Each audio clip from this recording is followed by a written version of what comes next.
Hi everyone, welcome back to another album review. This time I'm going to be talking about the brand new studio album by Aphex Twin, Syro.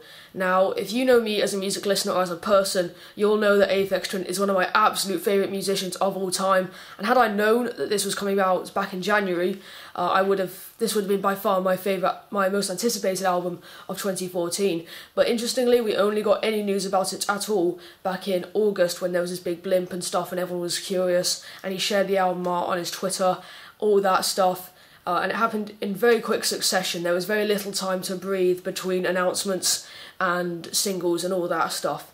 But with each announcement and single, my anticipation for this album grew and grew and grew, and it probably hit an all-time high when he released the single off this album, Mini Pop 67 120.2 Source Field Mix. I absolutely love this song. It was quite accessible for Aphex Twin, and this album is by far his most accessible record to date, but I still had a lot of love for it. It was very catchy. I love the way it moved and the fact that he wouldn't stick to a single beat for too long, and he would always change things up when things started to grow tiresome. Now, this album had a hell of a lot to live up to. Selected Ambient Works 85 through 92, which I have a vinyl copy up on my shelf, is one of my favourite albums of all time. It's probably in my top 5 ever. I Care Because You Do is a phenomenal record. Richard D. James' album, also brilliant. I also love his Selected Ambient Works Volume 2. Double disc or triple vinyl thing, which was quite long. It was very difficult to sit through at first, but I eventually found quite a lot of love for it, and now I listen to it on a relatively regular basis, which is not something I can say for albums of that length.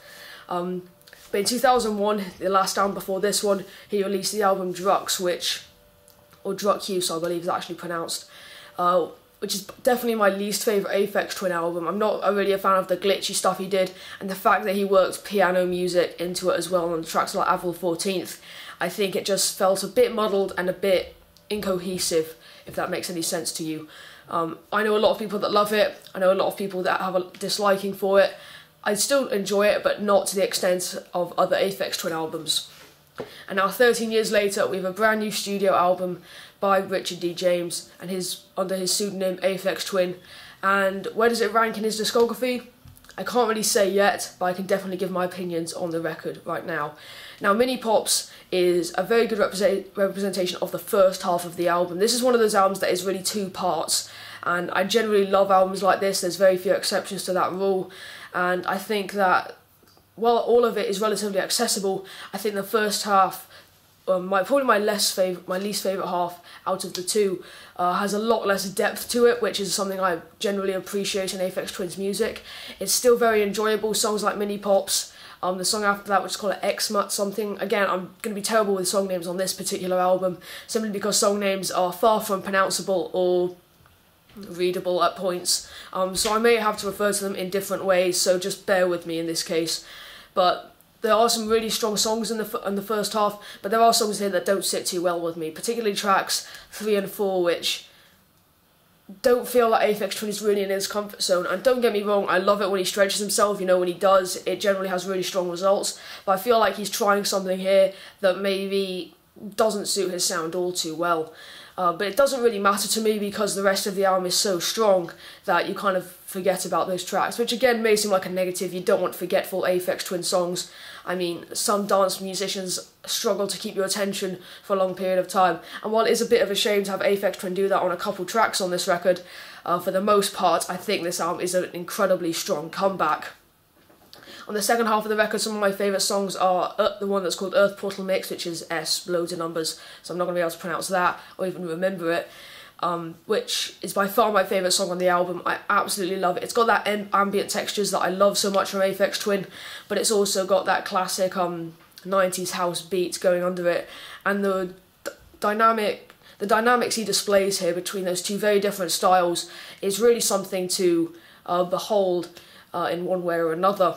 Another one of my favourite songs on here is, I don't know how you pronounce it, but Circlons 14, which I know has been one of the most critically acclaimed songs on this album. I know a lot of fans have grown to have had this song grow on them, and it's since become some people's favourite Aphex Twin song.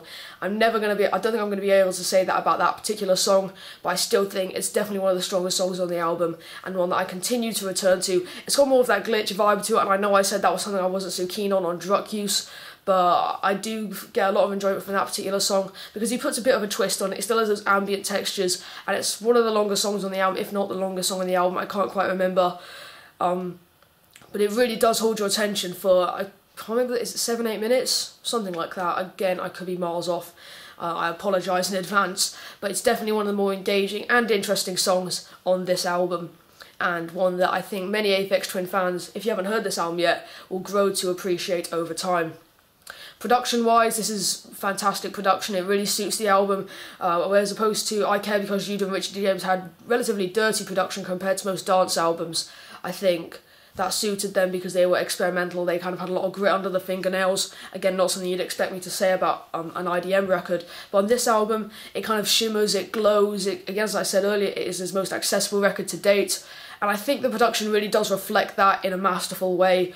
And I'm really happy that he did such a fantastic production job. If he gave the kind of production job on Say I Care Because You Do, it really wouldn't fit the album. But the fact that he's gone for a almost selected ambient works 85 to 92, 2014, or selected ambient works 2001 to 2014, if you will. The fact that he's kind of updated it in that way, I think is very interesting, and I think it really does suit the album as a package, personally. Mixing-wise, you know, it's dance music, it's pretty much mixed to perfection. I know some dance musicians will mix their music poorly, but Aphex Twin, he's a tried and tested member of the dance community. He's been doing this for over 30 years. I think he has a very good idea of how to produce a record, and it's really displayed brilliantly on this new album. Songwriting-wise, again, not something you'd expect me to talk about on an album such as this. I think it's one of his strongest albums definitely his strongest since at least I Care Because You Do, and definitely one of his best overall throughout his career in his use of dynamics and songwriting capabilities. I don't know if that sentence made sense. That was probably just really broken English, but I hope you understand where I'm getting to here. I think this is some of the strongest songwriting he's had in a long, long time. Overall, I think this is a very, very strong comeback from Aphex Twin. It was pretty much everything I could have hoped for, bar tracks 3 and 4, which I think are definitely some of the weaker songs he's done. But overall, I think this is a hugely enjoyable album, and one that I will continue to return to in the future. I'm going to go buy this on CD very soon. I'm going to be going to the shops later, so I'm going to try and pick it up then. But it's an amazing album. Make sure you check it out. Overall, I think this is probably 6th album, so I'd say top 4 territory, probably not top 3 just yet, but a very strong album and a worthy return of one of electronic music's most iconic figures. This has been my review of Syro by Aphex Twin. I'm going to give this a 9 out of 10. I think that's fair. Definitely one of the strongest albums of 2014, and expect this in my top 10, if not my top 5, at the end of the year. There aren't too many more records coming out between now and then, which I think are really going to blow my mind. But you never know, I could be surprised. Thank you for watching. Link in the description below is both my Facebook page, my Instagram, and a blog that I'm writing entitled Understanding Decay. And I think that's it. And make sure you stream this album. It's on Spotify, but if you don't want to stream it, make sure you go out and buy it. I believe it got on the iTunes charts back when it came out, which I think is quite a feat, because Aphex Twin is definitely not one of dance music's, or electronic music's I should say, most accessible figures overall, although this album is accessible compared to his other works. Thank you for watching. Next review, I'm not sure what it'll be, so keep an eye out for that. Maybe the new At the Gates, new GOAT, I just don't know yet.